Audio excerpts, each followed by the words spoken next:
ವಿದ್ಯಾ ವಿನಯೇನ ಶೋಭತೆ. ಮುಂದಕ್ಕೆ ಬನ್ನಿ. ವಿದ್ಯಾವಿದಂತೆ ಅಮೃತಂ. ಸಹೃದಯ ಸಾಹಿತ್ಯ ಬಂಧುಗಳೇ, ಇತಿಹಾಸ ಪ್ರಸಿದ್ಧ ಜಗತ್ತಿನ ಏಕೈಕ ಎತ್ತರದ 58 ಅಡಿ ಗೋಮಟೇಶ್ವರನ ಸನ್ನಿಧಿಯಲ್ಲಿ ಮತ್ತು ವಿಶ್ವ ಪರಂಪರೆಗೆ ಸೇರಿದ ಬಾಹುಬಲಿಯ ಅತ್ಯಂತ ಸುಂದರ ನೋಟವನ್ನು ದೂರದಿಂದ ಕಣ್ತುಂಬಿಕೊಳ್ಳುತ್ತಾ 47ನೇ ಮಾಸದ ನೆನಪು ಕಾರ್ಯಕ್ರಮಕ್ಕೆ ಮುಖ್ಯ ಅತಿಥಿಯಾಗಿ ಬಂದಂತಹ ಕಲ್ಪತರುನಾಡಿನ ರಾಷ್ಟ್ರ ಪ್ರಶಸ್ತಿಗೆ ಆಯ್ಕೆಯಾದಂತಹ ಶ್ರೀಮತಿ MK ಲತಾಮಣಿ ತುರುವೇಕೆರೆ ಇವರ ಪರಿಚಯ ಮಾಡಿಕೊಡಲು ತುಂಬ ಸಂತೋಷವಾಗಿದೆ. ನನ್ನ ತಮ್ಮನ ಪತ್ನಿಯ ಶಿಷ್ಯರಾದ ಲತಾಮಣಿ MK ತುರುವೇಕೆರೆಯವರು 1985 ಮೇ 2 ತುಮಕೂರು ಜಿಲ್ಲೆಯ ತುರುವೇಕೆರೆಯಲ್ಲಿ ಜನಿಸಿದರು. ತಂದೆ ಶ್ರೀ ಕೃಷ್ಣಯ್ಯ, ತಾಯಿ ಶ್ರೀಮತಿ ಮಹಾದೇವಮ್ಮ. BA BEd ಪದವೀಧರೆಯಾದ ಇವರು ತುರುವೇಕೆರೆ ತಾಲೂಕಿನ ಮಾದಿಹಳ್ಳಿ ಬದರಿಕಾಶ್ರಮದ ವಿದ್ಯಾಶಾಲೆಯಲ್ಲಿ ಕಳೆದೊಂದು ದಶಕದಿಂದ ಭಾಷಾ ಶಿಕ್ಷಕಿಯಾಗಿ ಕಾರ್ಯನಿರ್ವಹಿಸುತ್ತಿದ್ದಾರೆ. ಪ್ರವೃತ್ತಿಯಲ್ಲಿ ಸಾಹಿತ್ಯ ಕ್ಷೇತ್ರದಲ್ಲಿ ತೊಡಗಿಸಿಕೊಂಡಿರುವ ಇವರು ಕಾವ್ಯ, ಕತೆ, ಲೇಖನ, ವಿಮರ್ಶೆಗಳಲ್ಲಿ ತಮ್ಮದೇ ಆದ ಅಮೂಲ್ಯ ಕೊಡುಗೆ ನೀಡುತ್ತಿದ್ದಾರೆ. ಈಗಾಗಲೇ ವಸಂತಗಾನ ಕವನ ಸಂಕಲನ, ಅಕ್ಷಿಯೊಳಗೊಂದಕ್ಷಿ ವಿಮರ್ಶೆ, ಸಮಾಜದೊಡವೆಗಳು, ಬಿಡಿ ಲೇಖನಗಳು, ಸೂಜಿಗಣ್ಣು ವಿಮರ್ಶೆ, ವರುಷಮಣಿ ಸಂಪಾದಕೀಯ, ಬೀಜದೊಡಲು ಷಟ್ಪದಿ ಸಂಕಲನ, ಜೀವನ ಮೌಲ್ಯಗಳು ಸಂಪಾದಕೀಯ ಕೃತಿಗಳನ್ನು ಕನ್ನಡ ಸಾರಸ್ವತ ಲೋಕಕ್ಕೆ ನೀಡಿದ್ದಾರೆ. ಇವರ ಸಾಹಿತ್ಯ ಸಾಧನೆಗಾಗಿ ಡಾಕ್ಟರ್ ನಾ ಡಿಸೋಜ ಸಾಹಿತ್ಯ ರಾಜ ಪ್ರಶಸ್ತಿ, ರಾಜ್ಯಮಟ್ಟದ ರಾಘವಾಂಕ ಕಾವ್ಯ ಪ್ರಶಸ್ತಿ, ಮಹಾನಾಯಕ ಕಾವ್ಯ ಪ್ರಶಸ್ತಿ, ರಜತ ಕವಿ ಪುರಸ್ಕಾರ, ಕಾವ್ಯ ಚೈತನ್ಯ ಸಿರಿ ಪ್ರಶಸ್ತಿ, ಮಂದಾರ ಪ್ರಶಸ್ತಿ, ಪ್ರತಿಭಾ ಮಾಣಿಕ್ಯ ಪ್ರಶಸ್ತಿ, ವಿವೇಕ ಜಾಗೃತಿ ಪ್ರಶಸ್ತಿ ಹಾಗೂ ಶೈಕ್ಷಣಿಕ ಸಾಧನೆಗಾಗಿ ತುರುವೇಕೆರೆ ತಾಲೂಕು ಮಟ್ಟದ ಉತ್ತಮ ಶಿಕ್ಷಕಿ ಪ್ರಶಸ್ತಿ ಸೇರಿದಂತೆ ಹಲವಾರು ಗೌರವಗಳನ್ನು ಸಲ್ಲಿಸಿವೆ. ಪ್ರಿಯದರ್ಶಿನಿ ಗ್ರಾಮೀಣ ಅಭಿವೃದ್ಧಿ ಫೌಂಡೇಶನ್ ಸಂಸ್ಥೆ ಬೆಂಗಳೂರು 2025 ನವೆಂಬರ್ 24ರಂದು ರವೀಂದ್ರ ಕಲಾಕ್ಷೇತ್ರದಲ್ಲಿ ಹಮ್ಮಿಕೊಂಡ 71ನೇ ಕರ್ನಾಟಕ ರಾಜ್ಯೋತ್ಸವ ಕಾರ್ಯಕ್ರಮದಲ್ಲಿ ಕೇಂದ್ರ ಕನ್ನಡ ಸಾಹಿತ್ಯ ವೇದಿಕೆ ತಿಪಟೂರು ತಾಲೂಕು ಘಟಕದ ಕ್ರಿಯಾಶೀಲ ಅಧ್ಯಕ್ಷರಾದ ಇವರಿಗೆ ಹೆಮ್ಮೆಯ ಕನ್ನಡತಿ ರಾಷ್ಟ್ರ ಪ್ರಶಸ್ತಿಗೆ ಆಯ್ಕೆಯಾಗಿದ್ದಾರೆ. ಧನ್ಯವಾದಗಳು. ಗೊತ್ತಿರಲಿಲ್ಲ ಸರ್, ಅವರು ಹೆಚ್ಚಿನ ಪ್ರಶಸ್ತಿ ಸಮಾಜ ಅಂತ ಆಶಿಸ್ತೇನೆ. ಹಾಗೂ ಮಹಿಳಾ ದಿನಾಚರಣೆಯ ಬಗ್ಗೆ ಹಾಗೂ ನಿಮ್ಮ ಒಂದು ಅನುಭವದ ನುಡಿಗಳನ್ನು ಈ ವೇದಿಕೆಯಲ್ಲಿ ಹಂಚ್ಕೋಬೇಕಾಗಿ ಕೇಳ್ಕೊಳ್ತೀನಿ. ಎಲ್ಲರಿಗೂ ನನ್ನ ಶಿಕ್ಷಣ ಸಾಷ್ಟಾಂಗ ನಮಸ್ಕಾರಗಳು. ಹಾಗೂ ವೇದಿಕಾಲಂಕೃತರಾಗಿರುವಂತಹ ತಾರಾ ಮೇಡಮ್ರವರಿಗೆ ಕೂಡ ನನ್ನ ಹೃತ್ಪೂರ್ವಕ ನಮನಗಳನ್ನು ಅರ್ಪಿಸ್ತಾ ಇದ್ದೀನಿ. ಈ ವೇದಿಕೆಗೆ ಬಂದಾಗ ನನಗೆ ಮಾತಾಡ್ತಾ ಒಂದು ಮಾತು ಹೇಳಿದ್ರು, ಮಾಸದ ನೆನಪು ಅನ್ನೋ ಒಂದು ಶೀರ್ಷಿಕೆನೇ ತುಂಬ ಚೆನ್ನಾಗಿದೆ ಅಂತ. ನನ್ನ ಜೀವನದ ನೆನಪಿನ ಬುತ್ತಿಯಲ್ಲಿ ಈ ಮಾಸದ ನೆನಪು ಮಾಸದ ನೆನಪಾಗಿ ಉಳಿಯುತ್ತೆ. ಯಾಕೆ ಅಂದರೆ ನಾನು ಬಂದಿರೋದು ಇವತ್ತು ವಜ್ರದ ಅಂಗಡಿಗೆ. ಹಾಗಾಗಿ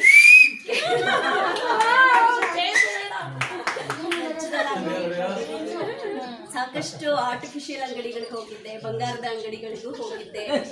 ಆಲಿಸುವ ಕಿವಿಗಳು ಕೇಳೋದಕ್ಕೆ ನೋಡೋದಕ್ಕೆ ಮಾತ್ರ ನನಗೆ ಕಾಣಿಸ್ತಾ ಇತ್ತು. ಆಲಿಸುವ ಶಕ್ತಿ ಎಷ್ಟಿತ್ತು ಅಂತ ಗೊತ್ತಾಗ್ತಿರ್ಲಿಲ್ಲ. ಆ ವಜ್ರದ ಅಂಗಡಿನಲ್ಲೇ ಗೊತ್ತಾಗುತ್ತೆ ಆಲಿಸುವ ಶಕ್ತಿ ಎಷ್ಟಿರುತ್ತೆ ಅಂತ. ಯಾಕೆ ಅಂದರೆ ಕಡಿಮೆ ಇದ್ದಾಗಲೇ ಗೊತ್ತಾಗೋದು. ಯಾಕೆಂದರೆ ಅಲ್ಲಿ ಬಂದಿರೋರೆಲ್ಲ ಆಸಕ್ತರಷ್ಟೇ. ಏನು ಮಾತಾಡ್ತೀವಿ ಅದನ್ನು ಕೇಳಿಸ್ಕೋಬೇಕು ಅನ್ನೋದಕ್ಕೋಸ್ಕರನೇ ನೆರೆದಿರ್ತಾರೆ ಹೊರತು ಒಂದು ಜನಸಂದಣಿಗಾಗಿ ನೆರೆದಿರೋದಿಲ್ಲ ಅನ್ನೋದು. ಸೊ ಮಾಸದ ನೆನಪು ನನ್ನ ಜೀವನದ ನೆನಪಿನ ಬುತ್ತಿಯಲ್ಲಿ ಮಾಸದ ನೆನಪಾಗಿ ಉಳಿಯುತ್ತೆ. ಅಂತಹ ಒಂದು ನೆನಪನ್ನು ಕಟ್ಕೊಟ್ಟಂತಹ ಪ್ರೇಮಾ ಮೇಡಮ್ ಆಗಿರ್ಬೋದು, ಹೇಮಲತಾ ಮೇಡಮ್ ಆಗಿರ್ಬೋದು, ಜಯಂತಿ ಮೇಡಮ್ ಆಗಿರ್ಬೋದು, ತಾರಾ ಮೇಡಮು, ಪ್ರಶಾಂತ್ ಸರ್, ಹಾಗೆ ರಮೇಶ್ ಸರ್, ಇಲ್ಲಿ ಕೂತಿರೋವಂಥ ಎಲ್ರಿಗೂ ಕೂಡ ಹಿರಿಯರು, ಅಮ್ಮ ಇದ್ದಾರೆ, ಅವರಿಗೆ ನನ್ನ ನಮಸ್ಕಾರಗಳನ್ನ ಅರ್ಪಿಸ್ತೀನಿ. ಇವತ್ತು ಮಹಿಳಾ ದಿನಾಚರಣೆ ಬಗ್ಗೆ ಮಾತಾಡಿವಿ ಅಂತ ಹೇಳ್ತಾ ಇದ್ರು. ಮಹಿಳಾ ದಿನಾಚರಣೆ ಅಂತ ಮಾತಾಡಬೇಕು ಅಂತ ಅಂದರೆ ಮಹಿಳೆಯಾಗಿ ಒಂದು ಹೆಮ್ಮೆ ಅನಿಸುತ್ತೆ. ಯಾಕೆ ಅಂತ ಅಂದರೆ ಮಹಿಳೆ ಅಂತ ಅಂದರೆ ಮನಃಪೂರ್ವಕವಾಗಿ ಎಲ್ಲರ ಹಿತವನ್ನು ಬಯಸುವಂತಹ ಇಳೆಯ ಸ್ವರೂಪದವಳು ಅಂತ. ಹಾಗಾಗಿ ತಾರಾ ಮೇಡಮ್ ಅವರು ಎಲ್ರಿಗೂ ಹಿತವನ್ನು ಬಯಸುವಂಥ ಮಹಿಳೆಯಾಗಿದ್ದಾರೆ. ಅಂತ ಮಹಿಳಾ ದಿನಾಚರಣೆಯಲ್ಲಿ ಅವರು ಇಲ್ಲಿ ನೆರೆದಿದ್ದಾರೆ. ಅಂತಹ ಒಂದು ತಾಳ್ಮೆ, ಎಲ್ಲರನ್ನೂ ನನ್ನವರು ಅಂತ ಅಂದ್ಕೊಳ್ಳುವಂಥ ಶಕ್ತಿ ಆ ಹೆಣ್ಮಗಳಿಗೆ ಮಾತ್ರ ಇರುತ್ತೆ. ಹಾಗಾಗೇನೆ ಕೊಟ್ಟ ಹೆಣ್ಣು ಕುಲಕ್ಕೆ ಹೊರಗು ಅನ್ನೋ ಮಾತು ಬಂದಿರೋದು. ಯಾಕೆಂದರೆ ತಾನು ಹುಟ್ಟಿ ಆಡಿ ಬೆಳೆದಂತಹ ತನ್ನ ಮನೆಯನ್ನು ಆಕೆ ತೊರೆದು ಬೇರೆ ಇನ್ಯಾವುದೋ ಮನೆಗೆ ಹೋಗ್ತಾಳೆ. ಅಲ್ಲೂ ಕೂಡ ಅವರೆಲ್ಲ ನನ್ನವರು ಅನ್ನೋದನ್ನ ಎಷ್ಟು ಮಟ್ಟಿಗೆ ಅವಳು ಆ ಬಾಂಡಿಂಗ್ ಕ್ರಿಯೇಟ್ ಮಾಡ್ಕೋತಾಳೆ ಅಂದರೆ ತನ್ನ ತವರು ಮನೆಯೇ ಬಿಟ್ಟು ಬಿಡ್ತಾಳೆ. ಬರ್ತಾ ಬರ್ತಾ ಏನೇ ಆದ್ರೂ ನನ್ನ ಮನೆ, ನನ್ನ ಗಂಡನ ಮನೆ ಅನ್ನೋದು ಬಂದ್ಬಿಡುತ್ತೆ. ಹಾಗೆ ಅದಕ್ಕೋಸ್ಕರನೇ ಮಹಿಳೆಗೆ ಮನಪೂರ್ವಕವಾಗಿ ಹಿತವನ್ನು ಬಯಸುವಂಥ ಇಳೆಯ ಸ್ವರೂಪದವಳು ಅಂತ ಹೇಳೋದು. ಯಾಕೆಂದರೆ ತಾನು ಹುಟ್ಟಿದ್ದೇ ಒಂದು, ಬೆಳೆದಿದ್ದೇ ಎಲ್ಲೋ, ಆಗ ತಾನು ಸೇರಿದ ಜಾಗನೇ ಎಲ್ಲೋ, ಆ ಎಲ್ಲೆಲ್ಲಿ ತಾನು ಇರ್ತಾಳೋ ಅಲ್ಲೆಲ್ಲ ತನ್ನ ಒಂದು ತನವನ್ನು ಅವಳು ಮೆರಿತಾ ಹೋಗ್ತಾಳೆ. ಹಾಗಾಗಿ ಮಹಿಳೆ ಅಂತ ಅಂದರೆ ಒಂದು ಪುಣ್ಯದ ಒಂದು ಪದ. ಹಾಗೆ ಅಂತಹ ಒಂದು ಮಹಿಳಾ ಜನ್ಮ ನಮಗೆ ಸಿಕ್ಕಿದೆ ಅಂತ ಅಂದರೆ ನಿಜಕ್ಕೂ ಹೆಮ್ಮೆ ಅಂತ ಅನಿಸುತ್ತೆ. ಈ ಮಹಿಳಾ ಶಕ್ತಿ ಹೇಗಿದೆ ಅಂತ ಅಂದರೆ ಅಂದಿನಿಂದಲೂ ಕೂಡ ಆ ಮಹಿಳೆಗೆ ತನ್ನದೇ ಆದಂಥ ಒಂದು ಶಕ್ತಿ ಇದೆ. ನಾವು ಶಿಲಾಯುಗ, ಆದಿಕಾಲ, ಕಾಡಲ್ಲಿ ವಾಸ ಮಾಡ್ತಾ ಇದ್ರಲ್ಲ ಜನಗಳು, ಅಂಥ ಕಾಲಕ್ಕೆ ಹೋದಾಗ ಪುರುಷರು ಮತ್ತು ಮಹಿಳೆಯರ ನಡುವೆ ಯಾವುದೇ ಭೇದ ಭಾವಗಳಿರ್ತಿರಲಿಲ್ಲ. ಯಾಕೆ ಅಂದರೆ ಅಲ್ಲಿ ಒಂದು ಪ್ರಾಣಿ ಜಗತ್ತು ಥರ. ಇಲ್ಲಿ ನಾನಾಗಲಿ, ನೀನಾಗಲಿ, ಮೇಲಾಗಲಿ, ಕೀಳಾಗಲಿ, ಜಾತಿ ಆಗಲಿ ಯಾವುದೂ ಇರ್ತಿರ್ಲಿಲ್ಲ. ಹಾಗೆ ಗಂಡು ಹೆಣ್ಣು ಅನ್ನೋದು ಕೂಡ ಇರ್ತಿರ್ಲಿಲ್ಲ. ಎಲ್ಲರೂ ಒಂದು ಜೀವಿ ಅನ್ನೋ ರೀತಿಯಾಗಿ ಜೀವನವನ್ನು ಸಾಗಿಸ್ತಾ ಇದ್ದಿದ್ದು. ಅಂತಹ ಒಂದು ಸಂದರ್ಭದಲ್ಲಿ ಪುರುಷನಿಗಿಂತಲೂ ಕೂಡ ಹೆಚ್ಚು ಶಕ್ತಿಯಾಗಿದ್ದಂಥ ಮಹಿಳೆ ಬೇಟೆ ಆಡೋದ್ರ ಮುಖೇನ ತನ್ನ ಶಕ್ತಿ ಸ್ವರೂಪವನ್ನು ಪ್ರದರ್ಶನ ಮಾಡ್ತಾಳೆ. ಆದರೆ ಪ್ರಕೃತಿ ದತ್ತವಾಗಿ ಬಂದಂತಹ ಒಂದು ಅಮೂಲ್ಯವಾದ ಕೊಡುಗೆಯಿಂದ ತನಗೆ ತಾನೇ ಒಂದು ಚೌಕಟ್ಟನ್ನು ಹಾಕುತ್ತಾಳೆ, ಅದೇ ಗರ್ಭಧಾರಣೆ. ಆ ಒಂದು ಶಕ್ತಿ ಪುರುಷನಿಗೆ ಇಲ್ಲದೆ ಹೋಗಿದ್ದಂಥ ಕಾರಣಕ್ಕಾಗಿ ಪುರುಷರೆಲ್ಲರೂ ಸೇರಿ ಪರುಷಮಣಿಯಾಗಿ ಆ ಸ್ತ್ರೀಯನ್ನು ರತ್ನದಂತೆ ಜೋಪಾನ ಮಾಡಲಿಕ್ಕೆ ಮುಂದಾಗ್ತಾರೆ. ಇಲ್ಲೂ ನೋಡ್ಬೋದು, ಮಹಿಳಾ ದಿನಾಚರಣೆ ಅಂತ ನಾವೆಲ್ಲ ಸೇರ್ಕೊಂಡಿದ್ದೀವಿ, ಆದರೆ ಎಷ್ಟು ಪುರುಷರು ನಮಗೆ ಬೆಂಗಾವಲಾಗಿ ಹಿಡಿದಿದ್ದಾರೆ. ಎಲ್ರಿಗೂ ಕೂಡ ಆ ಪುರುಷರ ಒಂದು ಪರುಷ ಸ್ಪರ್ಶ ಇರೋದ್ರಿಂದ ಮಾತ್ರ ನಾವೆಲ್ಲ ಇರಲಿಕ್ಕೆ ಸಾಧ್ಯ ಆಗಿದೆ. ಅದನ್ನು ಮಾಮ್ ಕೂಡ ಹೇಳ್ಕೊಂಡು. ಸೊ ನಾವು ಹಂಗಿರಬೇಕು ಅಂತಂದರೆ ಎಲ್ಲ ಪುರುಷರು ಕೂಡ ಪರುಷಮಣಿಗಳಾಗಿ ಸ್ತ್ರೀಯರೊಂದಿಗೆ ಇರ್ತಾರೆ ಅಂತ. ತಂದೆಯಾಗಿರ್ಬೋದು, ಮಗ ಆಗಿರ್ಬೋದು, ಅಣ್ಣ ಆಗಿರ್ಬೋದು, ತಮ್ಮ ಆಗಿರ್ಬೋದು, ಪತಿ ಆಗಿರ್ಬೋದು, ಯಾವುದೋ ಒಂದು ರೂಪದಲ್ಲಿ ತನ್ನ ಬೆನ್ನೆಲುಬಾಗಿ ಆತ ನಿಂತಿರ್ತಾನೆ ಅಂತ. ಹೀಗಿರುವಂಥ ಸಂದರ್ಭದಲ್ಲಿ ಆ ಆದಿಕಾಲದಲ್ಲಿ ಸ್ತ್ರೀ ಯಾವಾಗ ಬೇಟೆ ಆಡಿ ತನ್ನ ಶಕ್ತಿಯನ್ನು ತೋರಿಸ್ತಾಳೆ, ಪ್ರಕೃತಿ ದತ್ತವಾಗಿ ಬಂದಂತಹ ಆ ಮಗುವಿಗೆ ಜನ್ಮ ಕೊಡುವಂಥ ಸಂದರ್ಭ ಬಂದಾಗ ಪುರುಷ ಆಕೆಯನ್ನು ರಕ್ಷಣೆ ಮಾಡುವಂಥ ಹೊಣೆಯನ್ನು ಹೊತ್ಕೋತಾನೆ. ಆ ಹೊಣೆಯಿಂದಾಗಿ ಒಂದು ಚೌಕಟ್ಟು ನಿರ್ಮಾಣ ಆಗುತ್ತೆ. ಆ ಚೌಕಟ್ಟು ನಿರ್ಮಾಣ ಆಗಿದ್ದ ಕಾರಣ ಏನು? ಎರಡು ಜೀವ, ಒಂದು ಜೀವ ಇದ್ದಿದ್ದು ಎರಡು ಜೀವ ಆಗಿದೆ. ಆ ಜೀವದ ರಕ್ಷಣೆ ನನ್ನ ಹೊಣೆ ಅನ್ನೋದು ಪುರುಷ ತಗೊಂಡ. ಹಾಗಾಗಿ ಒಂದು ಚೌಕಟ್ಟನ್ನು ಹಾಕಿ ಆ ರಕ್ಷಣೆಯ ನೆಲೆಯಲ್ಲಿ ಇರ್ತಾನೆ. ಬರ್ತಾ ಬರ್ತಾ ಬರ್ತಾ ಆ ಚೌಕಟ್ಟೇನಾಗುತ್ತೆ, ಗರ್ಭಗುಡಿಯಾಗಿ ಬೆಳವಣಿಗೆ ಆಗುತ್ತೆ. ಮನುಕಾಲಕ್ಕೆ ಬಂದಾಗ ಯತ್ರ ನಾರ್ಯಸ್ತು ಪೂಜ್ಯಂತೆ ರಮಂತೆ ತತ್ರ ದೇವತಾಹ ಅಂತ ಹೇಳುವಾಗ ಆ ಗರ್ಭಗುಡಿ ಏನು ಕಟ್ಟಿರ್ತಾನೆ, ಹೆಣ್ಣಿಗೆ ಏನೇ ಶಕ್ತಿ ಇದ್ರೂ ಆ ಶಕ್ತಿಯೆಲ್ಲ ಆ ಹೆಣ್ಣಲ್ಲೇ ಇರಲಿ, ನಮ್ಮನ್ನೆಲ್ಲ ನೋಡ್ಕೊಳ್ಳೋ ಅಂಥ ಒಂದು ಆ ಮಮತೆ ವಾತ್ಸಲ್ಯ ಆಕೆ ತುಂಬಲಿ ಅಂತ ಹೇಳಿ ಆಕೆಯನ್ನು ಗರ್ಭಗುಡಿಯ ದೇವತೆಯನ್ನಾಗಿ ಮಾಡಿ ಕೂಡಿಸ್ಬಿಡ್ತಾರೆ. ಅಲ್ಲಿಂದ ಎಷ್ಟೇ ಆಗಲಿ, ಯಾವುದೇ ಒಂದು ವಸ್ತುನ ತಗೊಳ್ಳಿ, ಯಾವುದೇ ಒಂದು ಜೀವಿನ ತಗೊಳ್ಳಿ, ಒಂದು ಕಡೆ ನಾವು ಇಟ್ಬಿಟ್ವಿ ಅಂದರೆ ಆ ಶಕ್ತಿ ತಂತಾನೇ ಕುಗ್ಗಿ ಹೋಗ್ತಾ ಇರುತ್ತೆ. ನಾವೊಂದು ಮಷಿನ್ ತೊಗೊಂಡು ಬರ್ತೀವಿ ಅಂತ ಅಂದ್ರೂ ಆ ಮಷಿನ್ ವರ್ಕ್ ಮಾಡ್ತಾ ಇದ್ರೆ ಮಾತ್ರ ಅದ್ರದ್ದು ಆಯಸ್ಸು ಮುಂದೆ ಹೋಗ್ತಾ ಇರುತ್ತೆ. ಅದು ಹಾಗೆ ಮೂಲೆ ಬಿದ್ದುಬಿಡ್ತು ಅಂದರೆ ತಂತಾನೇ ಕೆಟ್ಟೋಗ್ಬಿಡುತ್ತೆ. ಅದು ಅಲ್ಲಿ ಏನೇ ಆಗಲಿ, ಕೆಲಸ ಆಗಲಿ ಆಗದೆ ಇರಲಿ, ತಂತಾನೇ ಕೆಟ್ಟೋಗ್ಬಿಡುತ್ತೆ. ಸೊ ಯಾವಾಗ ಪುರುಷ ತನ್ನ ಹೆಣ್ಣಿನ ರಕ್ಷಣೆ ನನ್ನ ಹೊಣೆ ಅಂತ ಹೇಳಿ ಒಂದು ಚೌಕಟ್ಟು ಮಾಡ್ದ, ಅದು ಬರ್ತಾ ಬರ್ತಾ ಹೇಗೆ ಗರ್ಭಗುಡಿಯಲ್ಲಿ ಒಂದು ದೇವತೆಯ ಒಂದು ಸ್ಥಾನಕ್ಕಷ್ಟೇ ಮೀಸಲು ಅಂತ ಹೇಳಿ ಅದು ಬೆಳೀತಾ ಹೋಯಿತು. ಮುಂದೆ ಮುಂದೆ ಮುಂದೆ ಹೋಗ್ತಾ ಹೋಗ್ತಾ ಹೆಣ್ಣು ಅಂದರೆ 4 ಗೋಡೆಗಷ್ಟೇ ಸೀಮಿತ ಅನ್ನೋದು ಬಂದಿತ್ತು. ಅದು ಯಾಕೆ ಬಂತು ಅದು ಯಾರಿಗೂ ಗೊತ್ತಿಲ್ಲ. ಯಾಕೆ ಅಂದರೆ ಪುರುಷರೆಲ್ಲರೂ ಆ ಸ್ತ್ರೀಯರ ಬೆಂಗಾವಲಾಗೆ ಇರ್ತಾ ಇದ್ರು, ಎಲ್ಲ ಕಡೆ ಅವಕಾಶಗಳನ್ನು ಕೊಡ್ತಾನೆ ಹೋಗ್ತಾ ಇದ್ರು. ಅದಕ್ಕೆ ಉದಾಹರಣೆ ಅಂತ ಅಂದರೆ 12ನೇ ಶತಮಾನಕ್ಕೆ ಬಂದಾಗ ಬಸವಣ್ಣನವ್ರ ಕಾಲದಲ್ಲಿ ಸುವರ್ಣದ ಅಕ್ಷರಗಳಲ್ಲಿ ಬರೆಯುವಂಥ ಯುಗ, ಸುವರ್ಣ ಯುಗ ಅಂತಲೇ ಆ ಬಸವನ ಯುಗವನ್ನು ಕರಿತೀವಿ. ಅಲ್ಲಿ ಮಹಿಳೆಯರಿಗಾಗಿ ಮುಕ್ತ ಅವಕಾಶವನ್ನು ಮಾಡ್ಕೊಳ್ತಾರೆ ಬಸವಣ್ಣನವರು. ಹಾಗಾಗಿ ಸಾಕಷ್ಟು ಸ್ತ್ರೀಯರು ಶರಣೆಯರಾಗಿ ಬಂದು ಆ ಬಸವ ಅನುಭವ ಮಂಟಪಕ್ಕೆ ಸೇರ್ಕೋತಾರೆ. ಅಲ್ಲಿಂದ ಸ್ತ್ರೀ ಶಕ್ತಿ ಶುರುವಾಗ್ತಾ ಹೋಗುತ್ತೆ.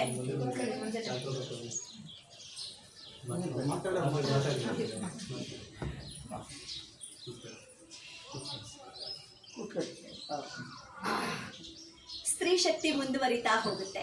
ಹಾಗಾಗಿ ಮುಂದಿನ ನಂತರದಲ್ಲಿ ನಮ್ಮ ಸಂವಿಧಾನ ರಚನೆ ಆಗಬೇಕಾದ್ರೆ ಬಸವಣ್ಣನವರು ಏನು ತನ್ನ ತತ್ವದಲ್ಲಿ 33 ಸ್ತ್ರೀಯರನ್ನ ಅನುಭವ ಮಂಟಪದಲ್ಲಿ ಪುರುಷರಿಗೆ ಸಮಾನವಾಗಿ ಅವರು ಸ್ಥಾನವನ್ನು ಕೊಡ್ತಾರೋ ಅದೇ 33% ನಮ್ಮ ಸಂವಿಧಾನದಲ್ಲೂ ಕೂಡ ಬಂತು. ಆ 33% ಎಷ್ಟರ ಮಟ್ಟಿಗೆ ಎಲ್ಲ ಮಹಿಳೆಯರನ್ನ ತಲುಪ್ತಾ ಇದೆ ಅನ್ನೋದು ಇಂದಿಗೂ ಕೂಡ ಪ್ರಶ್ನಾರ್ಥಕ ಚಿಹ್ನೆಯಾಗಿ ಉಳಿದಿದೆ. ನಾನು ಇದೇ ಒಂದು ಮಹಿಳಾ ದಿನಾಚರಣೆ ದಿನನೇ ಇನ್ನೊಂದು ಕಾರ್ಯಕ್ರಮದಲ್ಲಿ ಮಾತಾಡುವಾಗ ಈ ಒಂದು ಮಾತನ್ನ ಹೇಳಿದಾಗ ಒಬ್ರು ಪುರುಷರು ನಿಂತು ಹೇಳಿದ್ರು, ಅಲ್ಲಮ್ಮ ಎಲ್ಲರೂ ನಾವು ಬನ್ನಿ ಬನ್ನಿ ಬನ್ನಿ ಸ್ತ್ರೀಯರು ಮುಂದೆ ಇರಬೇಕು ಬನ್ನಿ ಬನ್ನಿ ಅಂತ ಅವಕಾಶ ಮಾಡ್ಕೊಡ್ತಾ ಇದ್ದೀವಿ. ಇವತ್ತು ಮಹಿಳಾ ದಿನಾಚರಣೆಯನ್ನು ಆಚರಣೆ ಮಾಡ್ತಾ ಇದ್ದೀವಿ. ಎಷ್ಟು ಜನ ಮಹಿಳೆಯರು ಮನೆಯನ್ನ ಬಿಟ್ಟು ಈ ಸಮಾರಂಭಕ್ಕೆ ಬಂದಿದ್ದಾರೆ ಹೇಳಿ, ನೀವು ಯಾಕೆ ಪುರುಷರನ್ನ ದ್ವೇಷಿಸ್ತೀರಾ ಅಂತ ಒಂದು ಪ್ರಶ್ನೆ ಕೇಳಿದ್ರು. ಅದಕ್ಕೆ ನಾನು ಹೇಳಿದೆ ಅವರಿಗೆ, ಇದು ಹೇಗೆ ಬಂತು ಅನ್ನೋದು ಇನ್ನೂ ಗೊತ್ತಾಗ್ತಾ ಇಲ್ಲ. ಅದೊಂದು ನಿಗೂಢ, ಯಾಕೆ ಹಾಗಾಯ್ತು ಅನ್ನೋದೇ ಗೊತ್ತಿಲ್ಲ.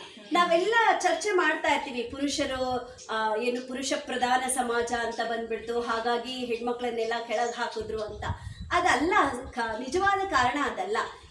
ಯಾವುದೇ ಒಂದು ಮಹಿಳಾ ಸಾಧಕಿಯನ್ನ ನೀವು ನೋಡ್ತಾ ಹೋಗಿ, ಆಕೆಯ ಹಿಂದೆ ತನ್ನ ತಂದೆಯೋ ಅಥವಾ ಗಂಡನೋ ಅಥವಾ ಅಣ್ಣನೋ ತಮ್ಮನೋ ಯಾರಾದರೂ ಒಬ್ರು ಇದ್ದೇ ಇರ್ತಾರೆ.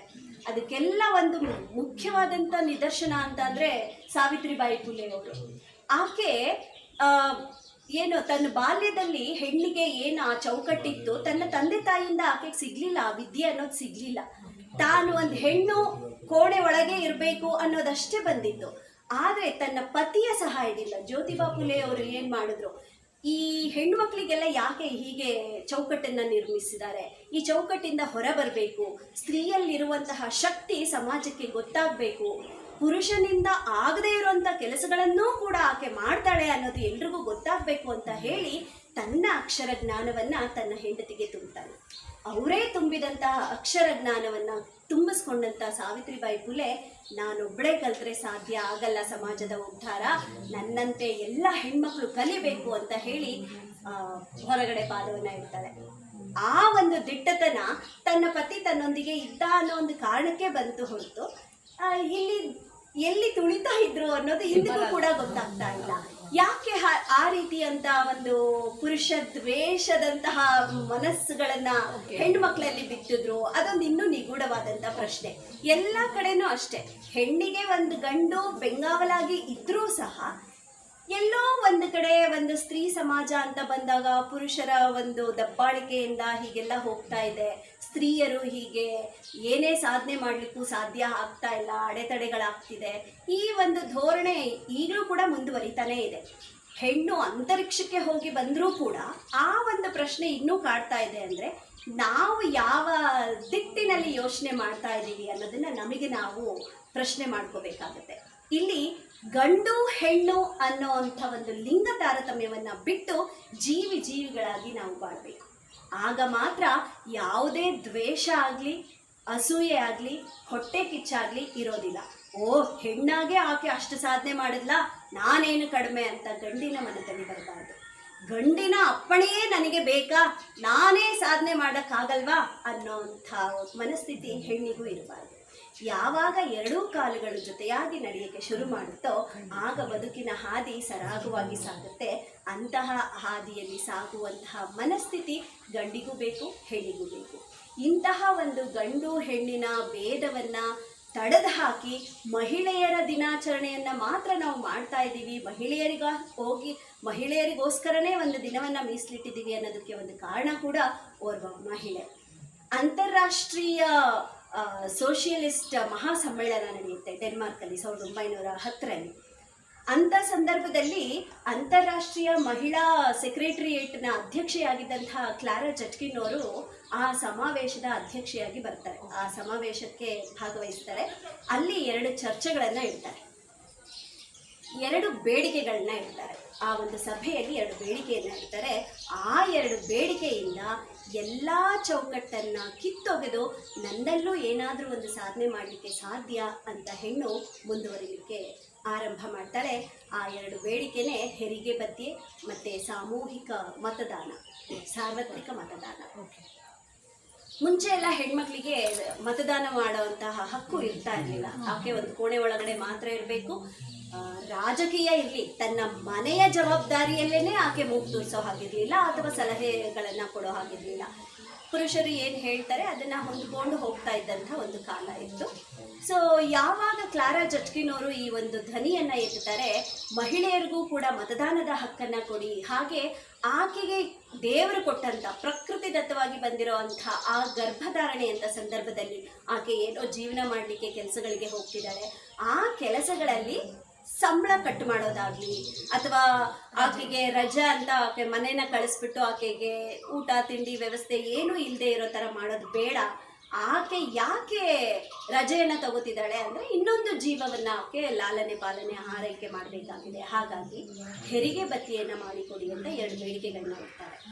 ಆ 2 ಬೇಡಿಕೆ ಈಡೇರಿಸೋದಕ್ಕೆ ಎಷ್ಟು ಹೋರಾಟಗಳನ್ನು ಮಾಡ್ತಾರೆ ಅಂದರೆ ಅವ್ರ ಜೊತೆಗೆ 20ರಿಂದ 30 ಸಾವಿರ ಜನ ಆಗಿನ ಕಾಲದಲ್ಲೇ ಹೆಣ್ಮಕ್ಳು ಅವ್ರಿಗೆ ಬೆಂಗಾವಲಾಗಿ ನಿಂತ್ಕೋತಾರೆ, ಸಪೋರ್ಟ್ ಆಗಿ ನಿಂತ್ಕೋತಾರೆ. ಅಂಥ ಸಂದರ್ಭದಲ್ಲಿ ಏನೆಲ್ಲ ಹೋರಾಟಗಳಾಗುತ್ತೆ ಮಹಿಳೆಯರು ಅನ್ನೋದನ್ನ ನೋಡದೆ ಆ 20ರಿಂದ 30 ಸಾವಿರ ಜನ ಹೆಣ್ಣು ಮಕ್ಕಳನ್ನ ಬಂಧಿಸ್ತಾರೆ, ಜೈಲಿಗೆ ಕರ್ಕೊಂಡೋಗಿ ಹಾಕ್ತಾರೆ. ಹೋರಾಟ ಮಾಡ್ತಾ ಇದ್ದಾರಲ್ಲ, ಹೋರಾಟ ಮಾಡೋಷ್ಟು ಧೈರ್ಯ ಬಂದಿದೆ ಇವರಿಗೆ ಅಂತ. ಅನಂತರದಲ್ಲಿ ಕಾನೂನು ಹಾಗೆ ಹೋರಾಟ ಮಾಡಿದ್ದು ಎಲ್ಲ ಹೊಡೆದಾಡಿದ್ದು ಆಗುತ್ತೆ. ಜೈಲಿಂದ ಆಚೆನೂ ಬರ್ತಾರೆ. ಜೈಲಿಂದ ಆಚೆ ಬಂದರೂ ಸಹ ನನ್ನ ಮಾನ ಮರ್ಯಾದೆ ಹೋಗುತ್ತಲ್ವ, ಜೈಲಿಗೆ ಹೋಗಿದ್ದೀನಲ್ಲ, ನನ್ನ ಕುಟುಂಬ ಏನು ಅನ್ಕೋಬೋದು, ಈ ಒಂದು ಥಾಟ್ ಬರಲಿಲ್ಲ ಆಕೆಯಲ್ಲಿ.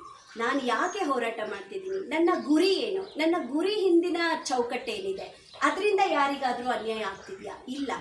ಈ ಗುರಿಯನ್ನು ನಾವು ಸಾಧನೆ ಮಾಡಿದ್ರೆ ಎಷ್ಟೋ ಪೀಳಿಗೆಗಳು ಮಹಿಳಾ ಸಬಲೀಕರಣಗಳಾಗುತ್ತೆ ಅಂತ ಹೇಳಿ ಮತ್ತೆ ಹೋರಾಟ ಮಾಡ್ತಾರೆ. ಇದೇ ಮಾರ್ಚ್ 8ನೇ ತಾರೀಕಿನಂದು ಅವರಿಗೆ ಆ ಬೇಡಿಕೆಗಳು ಈಡೇರುತ್ತೆ. ಅವತ್ತಿನ ದಿನ ಮಹಿಳಾ ದಿನಾಚರಣೆಯಾಗಿ ಸವಿ ನೆನಪು, ನಾವೇನು ಮಾಸದ ನೆನಪು ಅಂತ ಮಾಡ್ತಾ ಇದ್ದೀವಿ, ಈ ಮಾಸದ ನೆನಪು ಮಾರ್ಚ್ 8ನೇ ತಾರೀಕು ಅವರಿಗೆ ಸಿಗುತ್ತೆ. ಆಗಿಂದ ನಡ್ಕೊಂಡು ಬಂದಂಥ ಈ ಮಹಿಳಾ ದಿನಾಚರಣೆ ಇದುವರೆಗೂ ಆಗ್ತಾ ಇದೆ. ಆದರೆ ಎಷ್ಟರ ಮಟ್ಟಿಗೆ ನಾವು ಆ ಸ್ವಾತಂತ್ರ್ಯವನ್ನು ಉಳಿಸ್ಕೊಂಡಿದ್ದೀವಿ?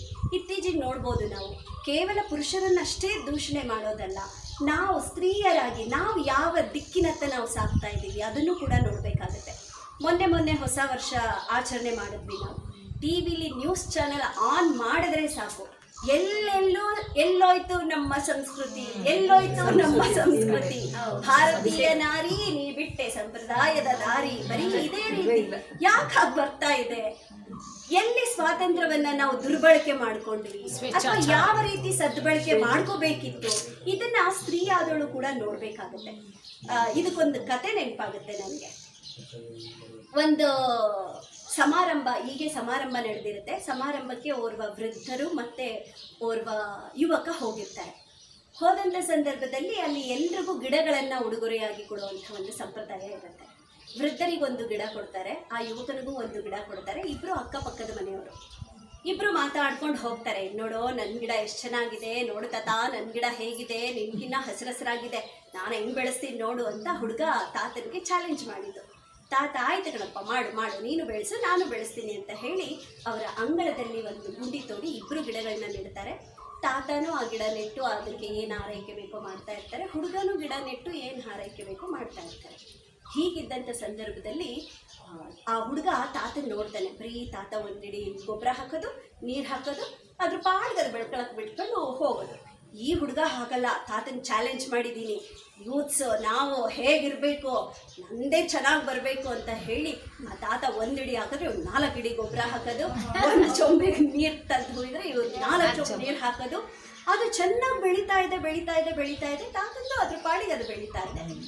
ಒಂದಿನ ಜೋರು ಬಿರುಗಾಳಿ ಬಿಸಿಲು ಬಂದ್ಬಿಡುತ್ತೆ, ಮಳೆ ಬಂದ್ಬಿಡುತ್ತೆ. ಬಿರುಗಾಳಿ ಮಳೆ ಬಂದಿದ ತಕ್ಷಣ ಇಬ್ಬರದ್ದು ಬೆಳೆದಿದ್ದು ಗಿಡದಲ್ಲಿ, ಹುಡುಗ ಬೆಳೆಸಿದ ಗಿಡ ಚೆನ್ನಾಗಿ ಕಾಣಿಸ್ತಾ ಇದೆ ಬೆಳೆದಿರೋದು, ಆದರೆ ಗಾಳಿಗೆ ತಡೆಯೋ ಶಕ್ತಿ ಇಲ್ಲ, ಬಿದ್ದೋಗ್ಬಿಟ್ಟಿದೆ. ಆಗ ಹುಡುಗ ಅಳ್ತಾ ಇದ್ದಾನೆ. ತಾತನ ಹತ್ರ ಓಡೋಗಿ ಕೇಳ್ತಾನಂತೆ, ಅಲ್ಲ ತಾತ, ನೀನು ಬರೀ ಒಂದಿಡಿ ಗೊಬ್ಬರ ಹಾಕ್ತಿದ್ದೆ, ಒಂದು ತಮ್ಗೆ ನೀರು ಹಾಕ್ತಿದ್ದೆ. ನಾನು ನೋಡಿದ್ರೆ ಅಷ್ಟು ಚೆನ್ನಾಗಿ ಗೊಬ್ಬರ ನೀರು ಎಲ್ಲ ಹಾಕಿ ಗಟ್ಟಿ ಮುಟ್ಟಾಗಿ ಬೆಳೆಸಿದ್ದೆ, ಅದು ಹೇಗೆ ಸಾಧ್ಯ ಆಯಿತು? ನಿಂದು ಬಿಡಬೇಕಾಗಿತ್ತು, ನಂದು ಯಾಕೆ ಬಿತ್ತು ಅಂತ ಹಠ ಹಿಡ್ಕೊಂಡು ಕೂತ್ಕೊಂಡ್ಬಿಡ್ತಾನೆ. ಆಗ ತಾತ ಹೇಳಿದ್ರಂತೆ, ನೋಡು ಕಂದ, ಗಿಡಕ್ಕೆ ಎಷ್ಟು ಅಗತ್ಯವಾಗಿ ಪೋಷಕಾಂಶ ಬೇಕಿತ್ತೋ ಅಷ್ಟನ್ನು ಮಾತ್ರ ನಾನು ಕೊಟ್ಟೆ. ಅದನ್ನು ಮೀರಿ ಅದಕ್ಕೆ ಬೇಕು ಅಂದರೆ ಅದು ಬೇರ್ನ ಆಳಕ್ಕೆ ಬಿಡಬೇಕು, ಬಿಟ್ಟು ಭೂಮಿಲಿರುವಂಥ ಸತ್ವನ ಹೇಳ್ಕೋಬೇಕು. ಅದು ಎಳ್ಕೊಂಡಾಗ ತನ್ನ ಒಂದು ಶಕ್ತಿಯನ್ನು ಅದು ವೃದ್ಧಿಸ್ಕೊಳ್ಳುತ್ತೆ, ಅದೇ ತಯಾರು ಮಾಡಿಕೊಳ್ಳುತ್ತೆ. ಆದರೆ ನೀನೇನು ಮಾಡಿದೆ, ಅದಕ್ಕೆ ಎಷ್ಟು ಬೇಕೋ ಅದಕ್ಕಿಂತ ಹೆಚ್ಚಿಗೆ ಕೊಟ್ಟೆ. ಅದು ಬೇರನ್ನು ಆಳಕ್ಕೆ ಬಿಡಕ್ಕೆ ಹೋಗಲಿಲ್ಲ. ಮೇಲೆ ಸಿಕ್ತಿರುವಾಗ ಆಳಕ್ಕೆ ಯಾಕೆ ಹೋಗಬೇಕು? ಸೊ ಅಲ್ಲೇ ಎಳ್ಕೊಂಡು ಬೇರು ಆಳಕ್ಕೆ ಹೋಗಲಿಲ್ಲ. ಸೊ ನಿನ್ನ ಮರ ಬಿದ್ದೋಯ್ತು. ಆದರೆ ನಂದು ಮರ ಬೇರ್ನ ಆಳಕ್ಕೆ ಬಿಡ್ತು. ಯಾಕೆ ಅಂದರೆ ಇನ್ನೂ ಅದಕ್ಕೆ ಬೇಕಿತ್ತು ಪೋಷಕಾಂಶ. ಅದನ್ನು ತಗೋಬೇಕು ಅಂದರೆ ಅದು ಆಳಕ್ಕೆ ಬೆಳಿಬೇಕು, ಬೇರ್ನ ಬಿಡ್ತು, ಹಾಗಾಗಿ ಭದ್ರವಾಗಿ ನಿಂತು ಅಂತ. ಇದನ್ನು ನಮ್ಮ ಹೆಣ್ಮಕ್ಳ ಜೀವನಕ್ಕೆ ನಾವು ಹೋಲಿಸ್ಕೋಬೇಕಾಗುತ್ತೆ. ನಮ್ಗೇನೆಲ್ಲ ಸಿಗ್ತಾ ಇದೆ ಅದನ್ನು ಅತಿಯಾಗಿ ನಾವು ಬಳಸ್ಕೊಂಡು ಸ್ವೇಚ್ಛೆ ಅಂತ ಬಂದಾಗ ಈ ಮರದ ಥರ ಆಗಬೇಕಾಗತ್ತೆ. ಅದೇ ನಮಗೆ ಎಷ್ಟು ಸಿಗ್ತಿದೆಯೋ ಅದ್ರ ಜೊತೆಗೆ ನಾವು ಸ್ವಯಂವಾಗಿ ನಾವು ಏನು ತಗೊಳಕ್ ಹೋಗ್ತೀವಿ ಅದರಲ್ಲಿ ಒಂದು ಬಲ ಇರುತ್ತೆ, ಖಂಡಿತ ಶಕ್ತಿ ಇರುತ್ತೆ. ಮತ್ತೆ ಆ ದಾರಿ ಏನಿರುತ್ತೆ ಆ ದಾರಿ ಸೂಕ್ತವಾಗಿರುತ್ತೆ. ಸೊ ಅಂತಹ ಒಂದು ದಾರಿಯನ್ನು ನಾವು ಸೂಚಿಸ್ತವ್ರನ್ನ ಗುರ್ತಿಸ್ಬೇಕು. ಹಾಗೆ ಅದು ಏನು ಸೂಚಿಸ್ತಿದ್ದಾರೆ ಅನ್ನೋದನ್ನು ನಾವು ಮನನ ಮಾಡ್ಕೋಬೇಕು. ಅಧ್ಯಯನ ಅಧ್ಯಾಪನ ಎರಡನ್ನೂ ಮಾಡಿ ನಮಗೆ ನಾವು ಅದನ್ನು ಹೋಲಿಕೆ ಮಾಡಿಕೊಂಡು ಅದರಲ್ಲಿ ಎಷ್ಟು ಸತ್ವ ಇದೆ, ಎಷ್ಟು ಸತ್ಯ ಇದೆ, ಇದನ್ನು ಆಯ್ಕೆ ಮಾಡಿಕೊಂಡ್ರೆ ನನ್ನ ಜೀವನ ಏನು, ಇದನ್ನು ಬಿಟ್ಟರೆ ನನ್ನ ಜೀವನ ಏನು, ಎಲ್ಲ ಥರಕ್ಕೂ ಯೋಚನೆ ಮಾಡುವಂತಹ ಶಕ್ತಿ ಸ್ತ್ರೀಯಲ್ಲಿರುತ್ತೆ. ಆ ಶಕ್ತಿಯನ್ನು ಉಪಯೋಗ ಮಾಡಿಕೊಂಡಾಗ ಮಾತ್ರ ಮಹಿಳಾ ಶಕ್ತಿ ಆಗ್ತಾಳೆ. ಇಲ್ಲ ಅಂದರೆ ಇಳೆಯ ಸ್ವರೂಪವನ್ನು ಕಳ್ಕೊಂಡು ಈಗ ಎಲ್ಲಿ ಏನದು ಸುನಾಮಿ, ಭೂಕಂಪ ಎಲ್ಲ ಆಗ್ತಾ ಇದೆ, ಅಂತಹ ಅವಘಡಗಳಿಗೆ ತುತ್ತಾಗಬೇಕಾಗತ್ತೆ. ಹಾಗಾಗಿ ಮಹಿಳೆಯರು ನಾವು ಹೇಗಿದ್ದೀವಿ ಅನ್ನೋದಕ್ಕಿಂತ, ಹೇಗೆ ಸಾಧನೆ ಮಾಡ್ತಿದ್ದೀವಿ ಅನ್ನೋದಕ್ಕಿಂತ ಆಯ್ಕೆ ಮಾಡಿಕೊಂಡಿರೋ ದಾರಿ ಹಾಗೆ ನಮ್ಮ ನಡೆದು ಬಂದ ದಾರಿ ಎರಡನ್ನೂ ಜೊತೆಯಾಗಿ ನಾವು ಸಾಗಿಸಿದಾಗ ಮಾತ್ರ ಸುಸ್ಥಿರ ಸಮಾಜದ ಕನಸು ಏನಿದೆ ಅದು ನನಸಾಗುತ್ತೆ. ಮತ್ತು ನಮ್ಮ ಮುಂದಿನ ಪೀಳಿಗೆಗೂ ಕೂಡ ನಾವು ಅದೇ ಹಾದಿಯನ್ನು ನಿರ್ಮಾಣ ಮಾಡಿಕೊಡ್ತೀವಿ. ಆಗಲೇ ನಿರ್ಭಯ ಅಂತವರ ಭಯ ಹೋಗುತ್ತೆ ನಮಗೆ.